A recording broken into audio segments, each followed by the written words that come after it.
So installment payments firm Afterpay reported a 30% increase in its average basket size for US customers year over year during this holiday season.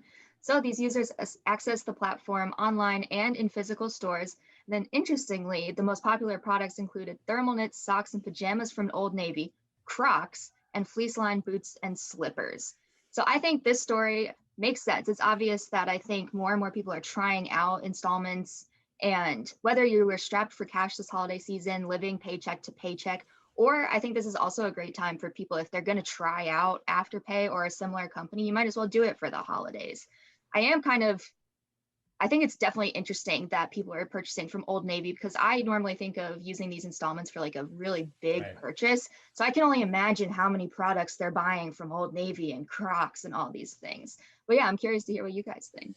Yeah, I have a question. This came from one of the listeners too, or earlier in the week as I was talking to different people. Emma, how do you think about this first? Because I know Anne has some like skepticism on this story. Anne's like Miss Skeptic today, actually. I'm noticing like, as we go here. Yeah.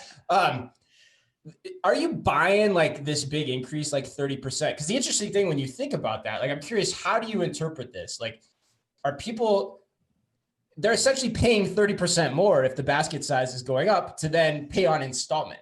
So net, are they saving money or spending more money by going on installments? And then therefore, is all this about installment payments or is there like other stuff going on? Like Emma, how do you think about that first? I think it's a really interesting question.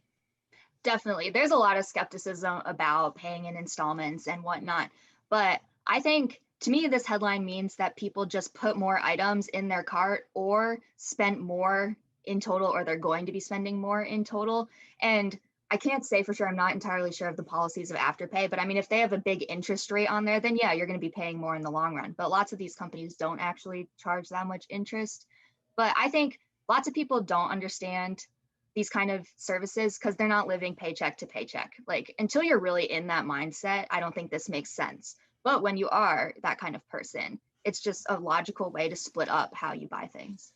Well, yeah. And then the other, I think to counter that too, is also if you are using these and then you're like, well, now I can start spending more because I just am spending what I normally would spend and deferring that becomes problematic somewhere down the line. So well, especially with the holidays, like you're not even counting, like this is not a normal time period. This is holidays where people get desperate to make holidays great for their kids and their families. And so I think that if I don't have to, if I'm not limited to what I have, in my pocketbook right now, and I can defer that payment or spread that payment across the next, 6 months versus just trying to do and scrape by with whatever I can in the month of December. I think that like Emma's saying, if you're living paycheck to paycheck, that opens up some options for you. My number one problem with this is that I think, honestly, anything that you're going to tell me right now, year over year, compared to 2020 is complete BS. Like, I don't even want to look at it because 2020 was not a year that you can deliver a comp for. Like, there's way too much were outside of the control. 30% increase in baskets, sure, but how many more people were buying things online because they weren't going in store? And then Afterpay is an option where they're not seeing that firsthand when they're going into Old Navy on Black Friday and spending all the money like they were on the doorbusters there. Like it's just a totally different mindset.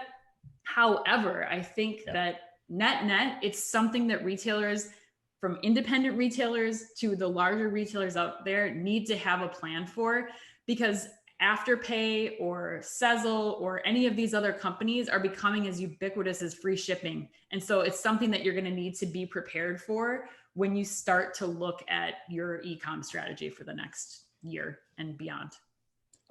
I could not agree more with you, Anne. After our last little tete-a-tete we had there on the Macy's story, I couldn't agree more. It reminds me of something I think I learned watching the French Open as a kid one time. I don't remember if it was Bud Collins or John McEnroe who said it, but you're never as good as you think you are, and you're never as bad as you think you are. And that's what this is. Like, I don't think these numbers are as good as Afterpay's trying to make them out to be, but I think there is something in the trend here of buy now, pay later as a thing. And we've been on that trend for a long time. I mean, we interviewed Sezzle back in 2018 and look how much they've exploded. So I think that, there's something there, but Anne, your point is right. Like, we can't overinterpret these numbers. Like, somebody was trying to drop that on Costco today about like how Costco doesn't need to like do all these omni-channel capabilities because their business is doing so well. And you're right. Like, half the department stores and malls are closed. So where the hell else are people going to go? Like, there's just so many other factors at play here when you start putting those arguments into things that you can't control all the variables. But the other like fun little fact I thought of last night too, as I was researching this, is like, you know what we've never talked about for buy now, pay later? Pharmacy, drugstores, like pay for your medications on installment. That could be huge.